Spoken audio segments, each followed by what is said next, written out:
Hey, what's up friends? Grant Baldwin here from the Speaker Lab. Welcome back to another breakdown video where we're going to be taking a TED Talk from Tim Urban from the blog Wait But Why and talking about inside the mind of a procrastinator. So whether or not you're a procrastinator, he's going to prove the point that we all are. And he does a great job with this presentation, uses a lot of humor, does slides really well in addition. So we're going to break this talk down. Again, this is the first time I've seen this presentation, so I'm going to give you my natural reaction as we go. Now, as always, if you like these breakdown videos, then make sure you subscribe to the channel, make sure you like the video below, and also comment and let us know if there are other videos or presentations or talks that you would like for us to break down. So without any further ado, let's get right into this video breakdown of Tim Urban's TED Talk.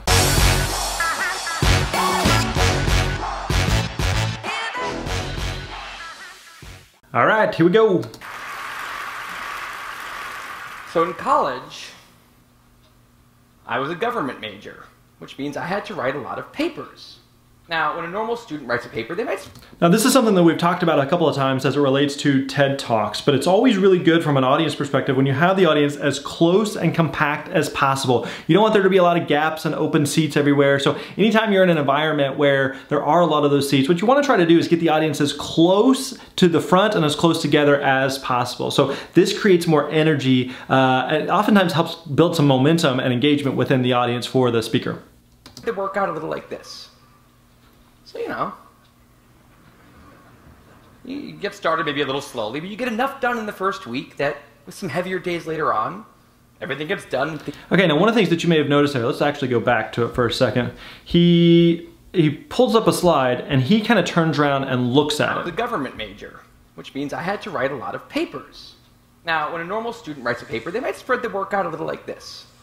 Okay, now oftentimes this doesn't make a lot of sense for a speaker to do, of looking up or pointing to something, as you can see here. Now, depending on the setup of the audience or the venue, sometimes they'll have what's called a confidence monitor down front, which will basically be showing the speaker an image or of what the slides are, what the current slide is, maybe what the next slide is as well, any type of notes that they may need. Some of that's going to be perhaps on that confidence monitor. Now, oftentimes I don't think it makes a lot of sense for a speaker to look back at a screen as a way to like tell the audience to look at it, because the audience already knows to look at it. But in this case, I think it makes a lot of sense for what Tim is doing here of saying, now this is the way that most college students do this. Take a look, right? Now, he could do it either way and I think it'd probably be fine, but I don't think it's bad for what he did. You get started maybe a little slowly, but you get enough done in the first week that with some heavier days later on, everything gets done and things stay civil.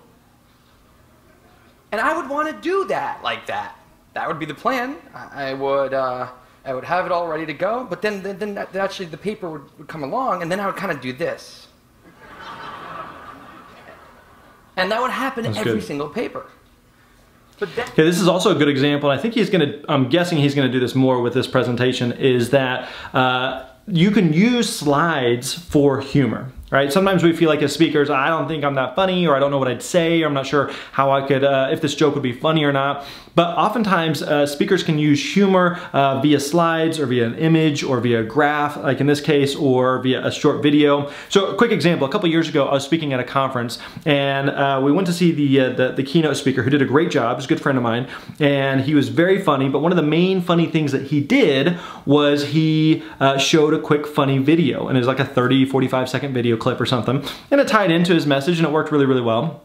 But right after that keynote, I was doing a workshop and breakout, that's what it'd probably be called, about speaking skills and presentation skills and how to find and book paid speaking engagements. So I'm doing this presentation, and so I'm asking the audience that was in the workshop there, who had just seen the keynote, I said, how many of you thought that that speaker was funny? And everyone's like, oh yeah, of course, that speaker was great. And so then I asked, what was the funniest part of what that speaker's presentation was? And they all said the video. So look at that, they all associated the speaker with being funny, and the speaker was funny, but the thing that they thought was the funniest part was a video, which for the speaker consisted of them pushing play, pushing a button, right? So in this case for Tim, his humor comes from, look at this chart, look at this graph, look at this slide. So he's not having to say anything, it's just that's being used for the humor, which is great. Came my 90-page senior thesis, a paper you're supposed to spend a year on. I knew for a paper like that, my normal workflow was not an option. It was way too big a project. So I planned things out, and I decided it kind of had to go something like this. This is how the year would go. So I'd start off light, and I'd bump it up in the middle months, and then... So you may have noticed there that he's kind of looking up. So they probably, instead of having a confidence monitor down low, they may have one further up at like the back of the room. So he's kind of looking at the back past the audience and can see that. Oftentimes event planners can use that as well to show like time. So sometimes there's a clock that's counting down or counting up that will tell them how much time they have remaining in their talk. And at the end, I would kick it up into high gear. It's just like a little staircase. How hard could it be to just walk up the stairs? No big deal, right? Now he's doing a good job kind of building some tension with the audience here in a way that he's saying, listen, here's my plan. I'm gonna start here, I'm gonna do a little bit more, and I'm gonna do a little bit more, and I'm gonna just walk up the stairs. How hard can it be? And the audience is immediately stepping ahead and getting there first and realizing it's not gonna play out this way, or it never works out like that. And so anytime that you can present some type of story and you allow the audience to get to the punchline before you deliver it, it creates humor. So this is kind of what he's doing. He's saying it should be so simple, right? But the audience knows, it's probably not gonna play out that way. But then, funniest thing happened. Those first few months, they came and went, and I couldn't quite do stuff. So we had an awesome new revised plan. And then... That's good. See, all of the humor right now comes from the slides, from the graphs. And I didn't really write words. And so we were here. And then 2 months turned into 1 month, which turned into 2 weeks. And one day I woke up with 3 days until the deadline, still not having written a word. And so I did the only thing I could. I wrote 90 pages over 72 hours, pulling not 1 but 2 all-nighters. Humans are not supposed to pull 2 all-nighters. Sprinted across campus, dove in slow motion, and got it in just at the deadline. I thought that was the end of everything. But a week later, I get a call. And it's the school. And they say, is this Tim Urban? And I say, yeah. And they say, we need to talk about your thesis. And I say, okay. And they say, it's the best one we've ever seen.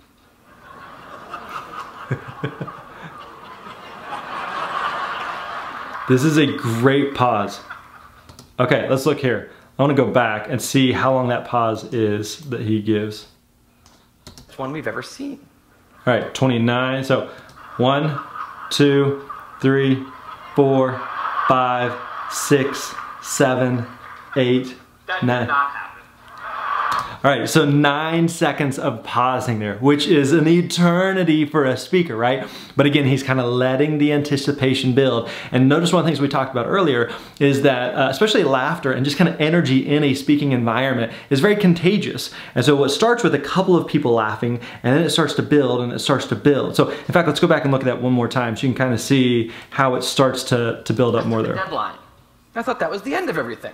But a week, and they say, it's the best one we've ever seen. Starts a little bit. He waits. He's kind of looking. Builds. Just stay there. That did not happen. That's a great line. Very, very bad thesis. Now, again, realize from a speaker's perspective, 9 seconds, 10 seconds, something like that for a pause feels like forever. It literally feels like an eternity, right? But it is that moment that draws the audience in, that compels and engages with the audience, that then makes the punchline that he delivers that much more powerful and effective. I just wanted to enjoy that one moment when all of you thought, this guy is amazing. No, it was very, very bad. Anyway, today I'm a writer, blogger guy. I write the blog Wait But Why. And a couple of years ago, I decided to write about procrastination.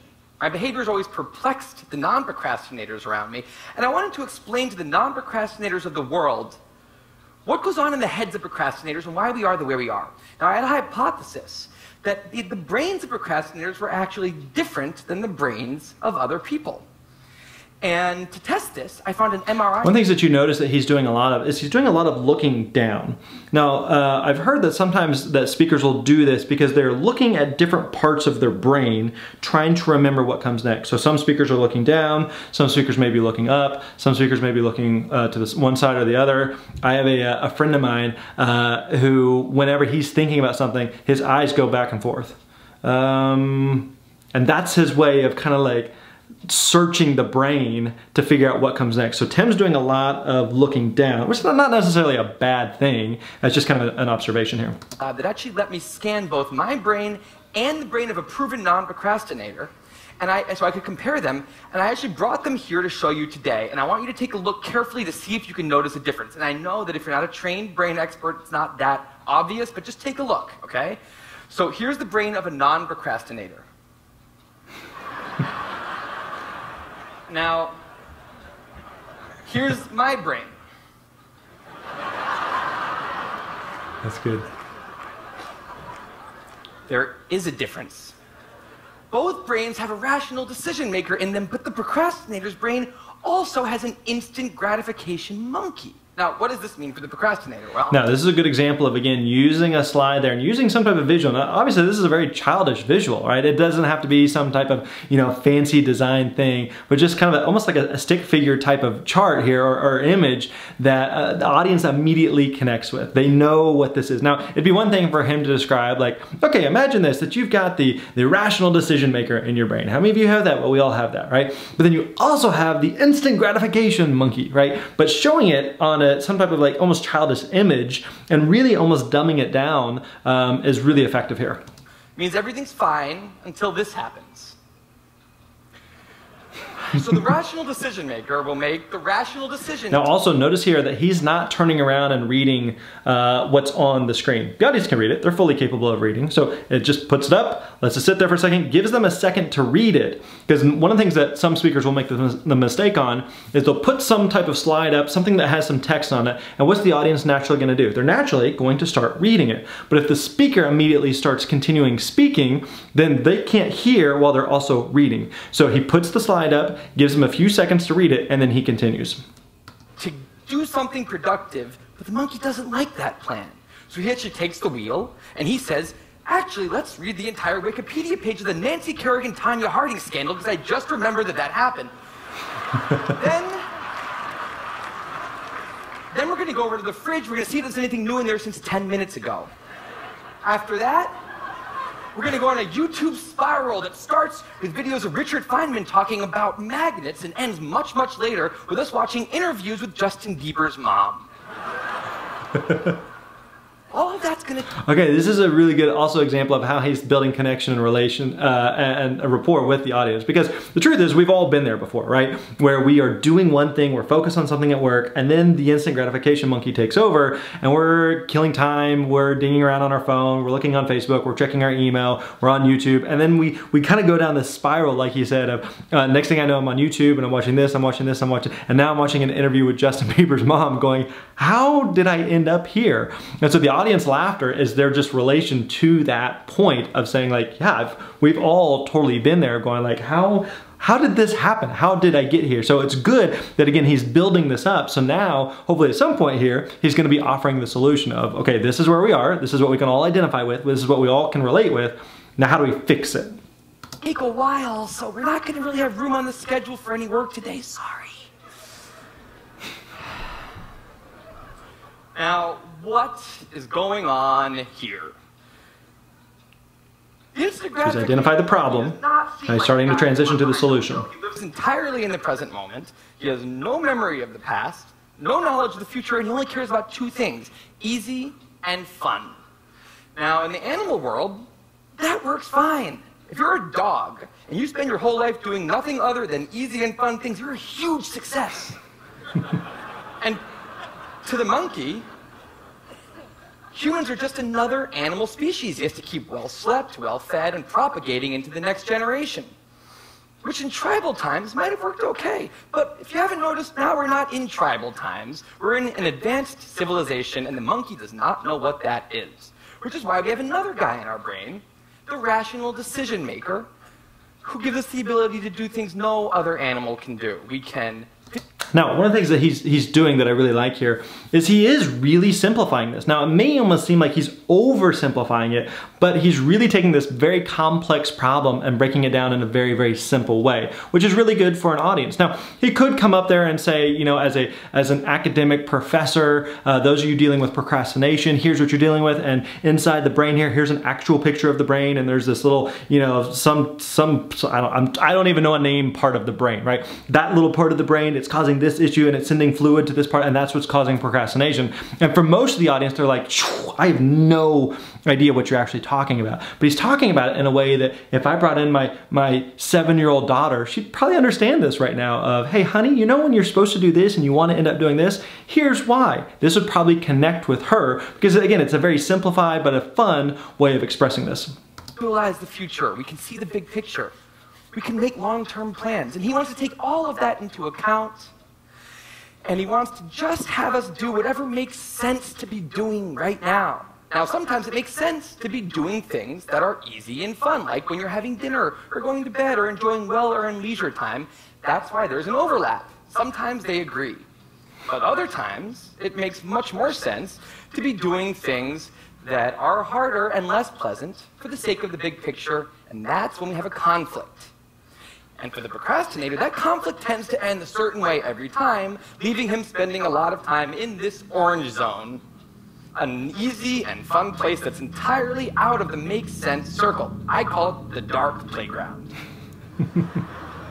Now again, it sounds like he's really simplifying this and almost he's not talking in like a condescending way. He's not talking in like a patronizing way to the audience at all. It's really more of again a simplified explanation of it, but he's doing it in a very humorous way that works really well. The dark playground is a place that all of you procrastinators out there know very well. It's where leisure activities happen at times when leisure activities are not supposed to be happening. The fun you have in the dark playground isn't actually fun because it's completely unearned and the air is filled with guilt, dread, anxiety, self-hatred, all those good procrastinator feelings. And the question is, in this situation, with the monkey behind the wheel, how does the procrastinator ever get himself over here to this blue zone? A less pleasant place, but where really important things happen. Well, turns out... Again, doing a good job of saying, here's the problem, here's where you're at, here's where you want to be, what's the best possible way to get from point A to point B? The procrastinator has a guardian angel, someone who's always looking down on him and watching over him in his darkest moments. Someone called the panic monster. I like the shoes on it too. It's got good shoes. Now, the panic monster is dormant most of the time, but he suddenly wakes up anytime a deadline gets too close or there's danger of public embarrassment, a career disaster, or some other scary consequence. And importantly, he's the only thing that the monkey is terrified of. Now, he became very relevant in my life pretty recently because the people of TED reached out to me about 6 months ago and invited me to do a TED Talk. Very good. Good joke. Now, of course, I said yes. It's always been a dream of mine to have done a TED Talk in the past. That's great. That's very good.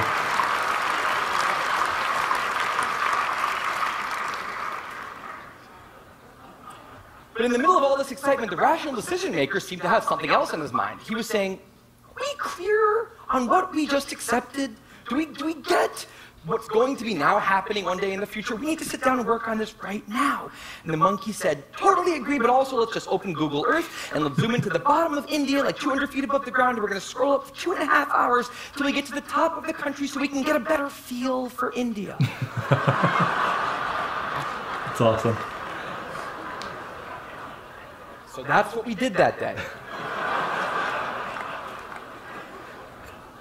As 6 months turned into 4, and then 2, and then 1, the people of TED decided to release the speakers. And I opened up the website, and there was my face, staring right back at me, and guess who woke up? Good. So the panic monster starts losing his mind, and a few seconds later, the whole system's in mayhem. Now, even though he's talking about this specific situation with the the panic monster as it relates to this TED Talk. He's talking about it in a way that all of us can identify with, right? We've all had those moments where I had some type of assignment or project or some type of thing that I was supposed to do several months in advance or even a year in advance, and it gets closer and closer and closer and closer, and then finally you start, the panic monster starts to show up. So even though he's talking about it in his own context of here's this situation that I'm living right now, he's talking about it in a way that we can all relate to and identify with because we've all been there in that situation. And the monkey, who, remember, he's terrified of the panic monster. Boom, he's up the tree. And finally, the rational decision maker can take the wheel and I can start working on the talk. Now, the panic monster explains all kinds of pretty insane procrastinating behavior, like how someone like me could spend 2 weeks unable to start the opening sentence of a paper and then miraculously find the unbelievable work ethic to stay up all night and write 8 pages.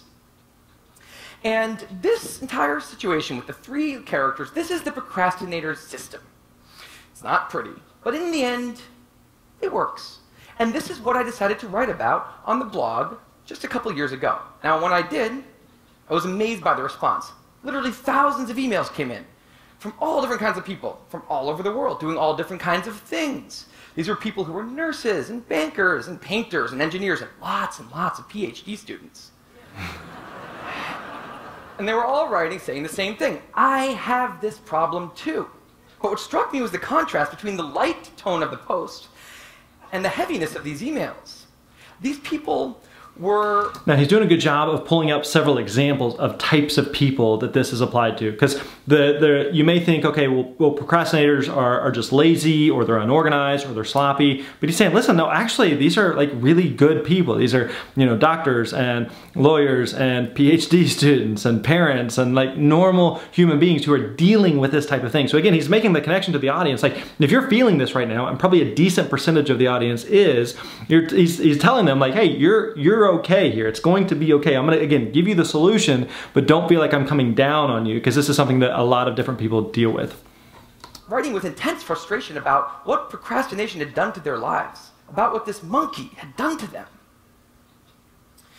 And I thought about this, and I said, well, if the procrastinator system works, then what's going on? Why are all these people in such a dark place? Well, it turns out that there's 2 kinds of procrastination. Everything I've talked about today, the examples I've given, they all have deadlines. And when there's deadlines, the effects of procrastination are contained to the short term because the panic monster gets involved. But there's a second kind of procrastination that happens in situations when there is no deadline. So if you want to have a career where you want to be a self-starter, something in the arts, something entrepreneurial, there's no deadlines on those things at first, because nothing's happening at first, not until you've gone out and done the hard work to get some momentum, to get things going. There's also all kinds of important things outside of your career that don't involve any deadlines, like seeing your family, or exercising and taking care of your health, working on your relationship, or getting out of a relationship. Now again, this is a good example of just bringing up the problem so then he can offer the solution of, yeah, everything we've talked about so far as it relates to deadlines. So yeah, that works for that procrastination, the panic monster. But what do you do with those things where you're supposed to exercise, but there's no deadline to exercising other than, I guess, death, maybe. That was morbid. But what do you do whenever it comes to just being with your family, being a good spouse, being a good parent? What do you do in those situations? And so I'm eager to see what he says here. But it isn't working. Now, if the procrastinator's only mechanism of doing these hard things is the panic monster, that's a problem, because in all of these non-deadline situations, the panic monster doesn't show up. He has nothing to wake up for. Right, exactly. So the effects of procrastination, they're not contained. They just extend outward forever. And it's this long-term kind of procrastination that's much less visible and much less talked about than the funnier, short-term, deadline-based kind. It's usually suffered quietly and privately, and it can be the source of a huge amount of long-term unhappiness and regrets. And I thought, you know, that's why these people are emailing, and that's why they're in such a bad place. It's not that they're cramming for some project. It's that long-term procrastination has made them feel like a spectator at times in their own lives. You know, the frustration was not that they couldn't achieve their dreams, it's that they weren't even able to start chasing them. That's a really good line. And anytime you have like a really strong line like that, the type of thing that would be tweetable or the type of thing people would write down, that's something that you can really kind of go through slowly, pause, and even repeat if necessary. So in this case, he's saying, you know, the people are chasing their dreams, didn't even, what was the line? This is why you gotta write it down. We'll keep going. I read these emails and I had a little bit of an epiphany that I don't think non-procrastinators exist. That's right, I think all of you are procrastinators. Now, you might not all be a mess, like some of us, and some of you may have a healthy relationship with deadlines. But remember, the monkey's sneakiest trick is when the deadlines aren't there. Now, I want to show you one last thing. I call this a life calendar. That's one box for every week of a 90-year life. That's not that many boxes, especially since we've already used a bunch of those. So I think we need to all take a long, hard look at that calendar. And we need to think about what we're really procrastinating on, because everyone is procrastinating on something in life. We need to stay aware of the... That's another good line. Everyone's procrastinating at something. So for someone that's listening or watching right now who's going, nah, not me, this doesn't apply to me. No, he can point out again, everybody's procrastinating at something. And I really like the visual that he has here of the boxes. Now, there's a couple things he could do here. He could say, it's one thing to show that on screen. It's another thing for everyone to quickly fill that out. So if everyone in the audience had one of those sheets of paper and he just gave them 30 seconds, it wouldn't be hard, but if you just gave them 30 seconds just to quickly shade in those boxes, right? Just to give a sense of like how much, if on average you're living 90 years, how much of your life is gone? How much is it totally in the past that you can't do anything about? And make it visual and personal for each person, that would be really effective. Now, another simple thing he could do is if you are someone who's doing some speaking and you're doing it for lead generation for another part of your business, what you could do is use this as a download to say, hey, if you'd like to download the slides or if you'd like to download this image of all of these different squares, you can go to, you know, such and such website or URL to download that. And so sometimes speakers will make that totally free. You can just go there. Sometimes they'll have an opt-in where you put in your email address. That's something, again, you can do if you're trying to build your email list for lead generation. So, but doing it, having everybody participate in it right then, and it wouldn't take long, even just a minute or so, could really, really be effective and powerful. Another thing I'm kind of wondering is, and he may do this, he may not, but if he showed for his own life, just to say, okay, I don't know how old he is, let's say, you know, 35, 40 years old, and so for my life as a 40-year-old, this is what this looks like. So again, people can start to kind of wrap their mind around it. The more visual you can show there, the more effective and powerful it will be. Edification monkey. That's a job for all of us. And because there's not that many boxes on there, it's a job that should probably start today. Well, maybe not today, but you know, sometime soon.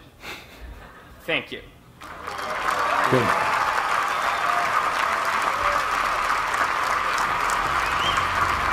Very good.